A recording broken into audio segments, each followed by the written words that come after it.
अब नाजरीन, आप देख रहे हैं गुलिस्तान न्यूज। अभी तक का उर्दू खबरनामा लेकर मैं आपका मेजबान गौहर कुछ आपकी खिदमत में हाजिर। तफसीलात से पहले अभी तक की सुर्खियों पर एक नजर।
और अब पेश हैं खबरों की तफसील। हिंदुस्तान आइंदा अफगानिस्तान के हालात पर एक मीटिंग का इनेकाद करने वाला है, जिसमें पाकिस्तान को भी मदऊ किया जा रहा है। रूस और चीन जैसे ममालिक को भी दावतनामा भेजा गया है। जराये का कहना है कि यह मीटिंग 10 और 11 नवंबर को होगी। इस मीटिंग में अफगानिस्तान के सिक्योरिटी से मुतल्लिक मौजू पर तबादुल ख्याल किया जाएगा। इस मीटिंग की सदारत कौमी सलामती के मशीर अजीत डोवाल करेंगे। मीटिंग के लिए अफगानिस्तान के पड़ोसियों जैसे पाकिस्तान, ईरान, ताजिकिस्तान, उज्बेकिस्तान और रूस, चीन समेत अहम ममालिक को मदऊ किया जा रहा है। यूरोपीय यूनियन, फ्रांस, जर्मनी और यूके, अमेरिका और अक़वाम मुत्तहिदा के नुमाइंदों को भी दावतनामा भेजा जा रहा है। हालांकि अभी तक वाज़ेह नहीं है कि तालिबान के नुमाइंदे नई दिल्ली में मुनक़दा इजलास का हिस्सा होंगे या नहीं। पाकिस्तान के NSA मईद यूसुफ को भी इजलास के लिए मदऊ किया गया है। अगर वो मीटिंग में आते हैं तो साल 2016 के बाद से किसी पाकिस्तानी ऑफिसर का हिंदुस्तान का पहला आला सतही सफर होगा। इससे कबल अजीत डोभाल जून में ताजिकिस्तान की राजधानी दुशंबे में शंघाई ताउन तंजीम के रुकन ममालिक के आला सिक्योरिटी अफसरान की मीटिंग में शामिल हुए थे। इस दौरान पाकिस्तान NSA भी मौजूद थे। हालांकि इस दौरान दोनों ममालिक के अफसरान के दरमियान कोई बातचीत नहीं हुई है। वाज़ेह रहे कि ऐसी ही एक मीटिंग 20 अक्टूबर को रूस में भी मुनक्कद हो रही है। हालांकि इसमें तालिबान और हिंदुस्तान दोनों को मदऊ किया गया है। हिंदुस्तान ने इस साल मई में भी ऐसी एक मीटिंग की तजवीज़ रखी थी, लेकिन कोरोना वबा की दूसरी लहर के सबब मीटिंग नहीं हो पाई थी। इस मीटिंग में भी पाकिस्तान के NSA को दावतनामा भेजा गया था।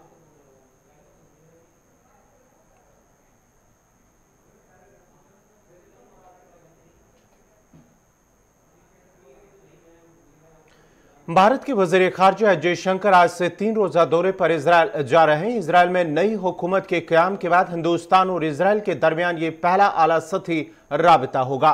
दौरे के दौरान वज़ीर ख़ारजा जयशंकर इजराइल के वज़ीर आज़म नफ्ताली बेनेट और वज़ीर ख़ारजा से पहली मरतबा मुलाकात करेंगे। इजराइल में नई हुकूमत के क़याम के बाद हिंदुस्तान और इजराइल के दरमियान ये पहला आला सतही राबिता होगा। डॉक्टर जयशंकर इजराइल के वज़ीर आज़म और वज़ीर ख़ारजा की दावत पर तशरीफ़ ला रहे हैं और तल अवीव में उनके साथ दो तरफा मुलाकात भी करेंगे। वज़ीर ख़ारजा जयशंकर इजराइल के सदर, इजरायली पार्लियामेंट के स्पीकर और मुल्क के कौमी सलामती के मशीर अयाल खोलाता से भी मुलाकात करेंगे। इसके अलावा वज़ीर ख़ारजा इजराइल में रहने वाली हिंदुस्तानी नज़ाद यहूदी बरादरी के लोगों, हिंदुस्तानी अलूम का मुताला करने वाले माहिरीन, इजरायली यूनिवर्सिटी में तालीम हासिल करने वाले हिंदुस्तानी तलबा और हिंदुस्तान से कारोबार करने वाले ताजरों से भी मुलाकात करेंगे। साथ में वो हिंदुस्तानी फौजियों को खराज अकीदत पेश करेंगे जिन्होंने पहली जंग अजीम में कुर्बानियां दी थी।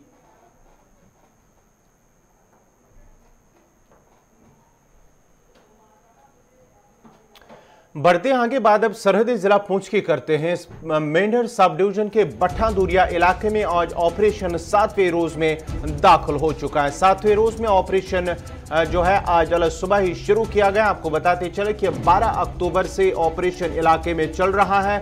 राजौरी और पुंछ अजला के जो जंगल इलाके हैं वहां पर मिलिटेंटों की जानिब से फोर्सेस पर हमला किया गया था, एनकाउंटर हुआ था। जब 12 अक्टूबर को ये एनकाउंटर हुआ था जिसमें 5 फौजी जवान जाम बाग हुए थे, जिसमें से एक JCO भी शामिल था। उसके बाद 14 अक्टूबर को दोबारा गोलियों का तबादला हुआ है जिसमें 3 फौजी जवान जान बाहक हुए थे, जिनमें से कल 2 फौजी जवानों की लाशें बरामद हुई थी, जिनमें से एक जेसीओ भी शामिल है।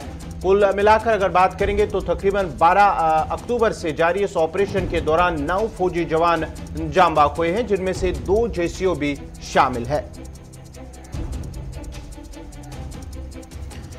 सरहदी जिला Poonch sub division Mendhar sub division के बट्ठादूरिया इलाके में ऑपरेशन आज 7वें रोज में दाखिल हो चुका है और आज भी अल सुबह फोर्सेस की इजाफी नफरी को तलब करके एक वसी इलाके का मुहासरा किया गया और जो जंगल इलाका है जहां पर मिलिटेंटों की मौजूदगी की फोर्सेस को इतला मिली थी, उस पूरे इलाके को मुहासरे में लेकर ड्रोन का भी इस्तेमाल किया गया है।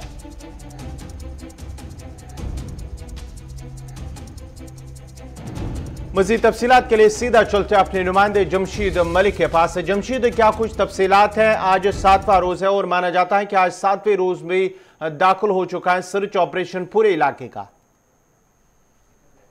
गौर, बिल्कुल जिस तरह आप देख रहे हैं कि पिछले कुछ दिनों से लगातार इन इलाकों में फायरिंग की आवाजें सुनाई दे रही थी। कल पूरा दिन जब हम यहाँ इलाके में बैठे थे फायरिंग की आवाज नहीं सुनाई दी, मगर कल देर रात को 2 जवानों की लाशें और बरामद होने के बाद देर रात को फायरिंग का सिलसिला काफी देर तक जारी रहा। उसके बाद इस वक्त हम जम्मू पुंछ हाईवे पर खड़े हैं। आप हमारे पीछे का ये मंजर भी देख सकते होंगे, क्योंकि इस तक का मंजर तकरीबन 10 साल के बाद राजौरी में देखने को मिला, जहां आने जाने वाली गाड़ियों की अब चेकिंग भी की जा रही है। जम्मू कश्मीर पुलिस का स्पेशल ग्रुप जो है उसकी तरफ से आने जाने वाली गाड़ियों की चेकिंग भी की जा रही है। लोगों के शनाख्ती कार्ड भी देखे जा रहे हैं, क्योंकि लगातार हालात कशीदा होते जा रहे हैं इन इलाकों में। पिछले कुछ दिनों से जिस तरह इन इलाकों में फायरिंग के लगातार वाकयात सामने आए हैं, क्योंकि देर रात को जो मिसिंग जो 2 जवान थे उनकी डेड बॉडीज जब रिकवर हुई, उसके बाद देर रात को काफी देर तक रोशनी ड्रोन चढ़ाते रहे। उसके बाद काफी फायरिंग का तबादला भी हुआ और रात को ये माना जा रहा था कि जो फायरिंग हुई है उसमें मिलिटेंटों की तरफ से भी जवाब दिया गया। मगर जिस तरह ये मंजर हम आपको ये वाला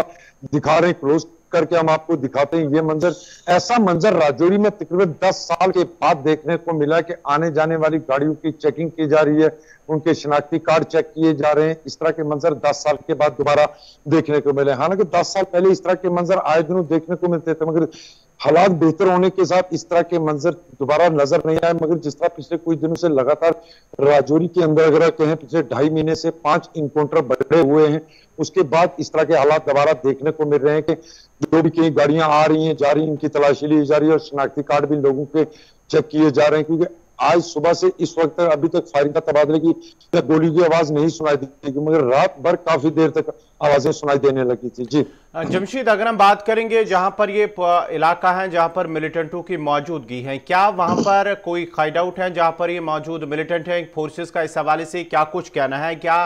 और दूसरी बात है, क्या उन्हें लोकल सपोर्ट है जिसकी वजह से वो अभी तक ट्रेस नहीं हो पा रहे, क्योंकि आज 7वां रोज है?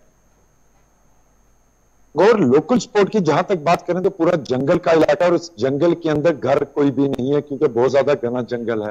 हालांकि कल हमने डीआईजी राजौरी पुंछ रेंज से ये बात की थी कि क्या इनको कोई लोकल स्पोर्ट है, तो उनकी तरफ से कहा था कि यहाँ के लोगों की तरफ से लोकल स्पोर्ट नहीं मिलती, मगर ये भी साथ कहा था कि इससे इनकार भी नहीं किया जा सकता है, क्योंकि जिस तरह का जंगल है ये बहुत ज्यादा घना जंगल है। इसके अंदर घर तो नहीं नजर आते, मगर इसके गिरदोनवा में जरूर रिहायशी आबादी को काफी ज्यादा देखने को मिल रही है। मगर काफी देर के बाद ये एक बहुत बड़ा और पहला मौका ऐसा होगा जहां सेना को इतना नुकसान हुआ और अभी तक मिलिटेंटों का कोई अता पता नहीं है। जिस तरह दूसरा मैं बता रहा हूँ कि ये वाले मंजर खास करके राजौरी वाले इस तरह के मंजर दोबारा यहाँ नहीं देखते थे, और अब ये मंजर आपको दोबारा यहाँ दिखाई देंगे कि आने जाने वाली गाड़ियों की, जैसे एक गाड़ी आई है एक मुसाफिर बरदार गाड़ी, से जितने भी लोग इनको नीचे उतारा गया और इनके अब शनाख्ती कार्ड यहाँ चेक किए जाएंगे। लगातार यहाँ शनाख्ती कार्ड चेक करने के बाद इनको आगे जाने की इजाजत दी जाती है, क्योंकि जिस तरह के हालात बने हुए हैं राजौरी में, दोबारा बता रहा हूँ कि 10 साल के बाद इस तरह का मंजर दोबारा देखने को मिला होगा कि आने जाने वाले लोगों के शनाख्ती कार्ड चेक किए जा रहे हैं, उनकी गाड़ियों को चेक तलाशी ली जा रही है। इससे पहले हालात बेहतर थे, मगर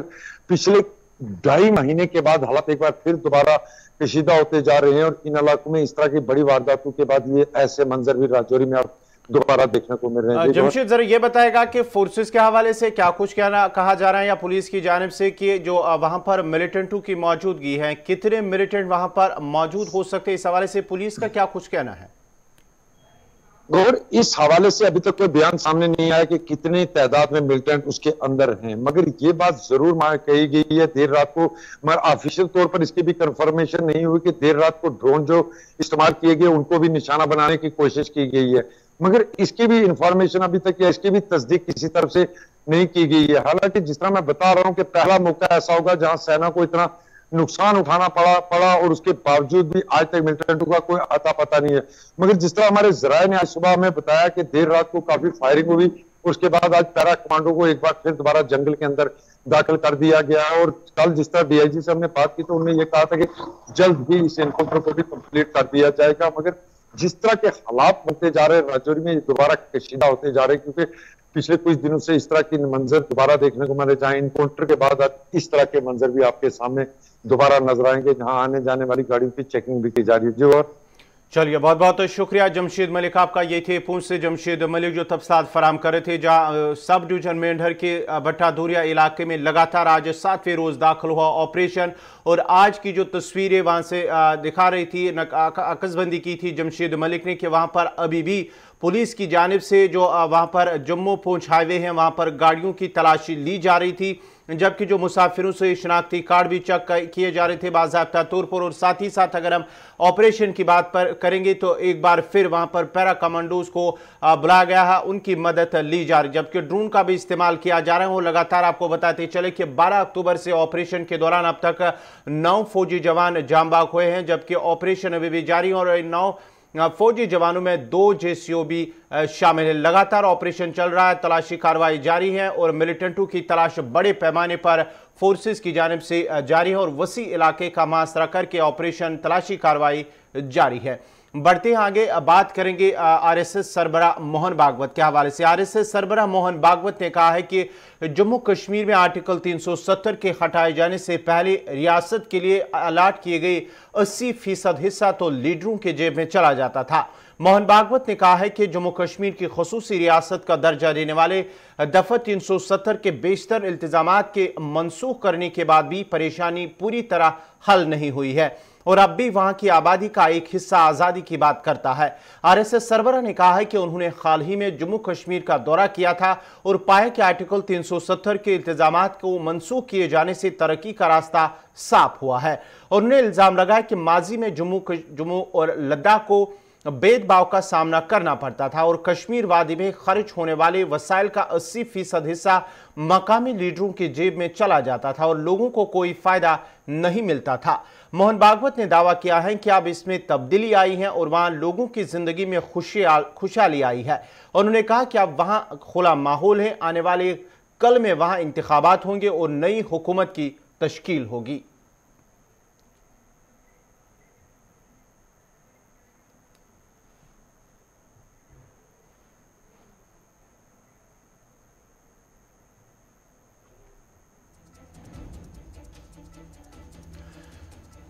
चलिए, अब जरा वादी के मौसम की भी खबर करते हैं। वादी के मौसम में एक बार फिर तब्दीली आई है। जी हाँ नाजरीन, जैसे महकमे मौसमियात की पेशनगोई के ऐन मुताबिक 16 और 17 अक्टूबर के दरमियानी शब से उनका मानना था कि वादी के अंदर मैदानी इलाकों में बारिशें हो सकती है और बालाई इलाकों में हल्की बर्फबारी हो सकती है और उस पेशनगोई के ऐन मुताबिक वादी के मैदानी इलाकों में दौरानी शब से ही बारिशों का सिलसिला शुरू हुआ। श्रीनगर और दीगर कई इलाकों में बारिशों का सिलसिला शुरू हुआ है रात के दौरान ही और बालाई इलाकों में हल्की बर्फबारी जो है वो वक्फे से लगातार जारी है।